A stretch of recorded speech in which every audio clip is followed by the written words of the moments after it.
কলকাতা পুলিশে চাকরি করে। তো বহু মেহনত করে কী বলবো তোমাদেরকে, মানে বলে বোঝাতে পারছি না।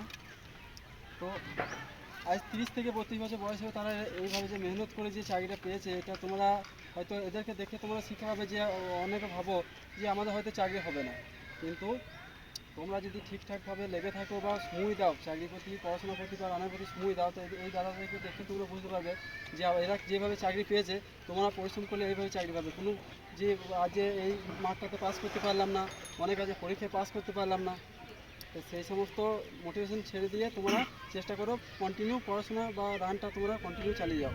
তো এই দাদারা প্রচুর পরিশ্রম করেছে, আজকে 2018 সাল থেকে 19 সাল থেকে শুরু করে আজকে এতদিনে আজকে একটা ভালো চাকরি পেয়েছে, যে কলকাতা পুলিশে চাকরি পেয়েছে।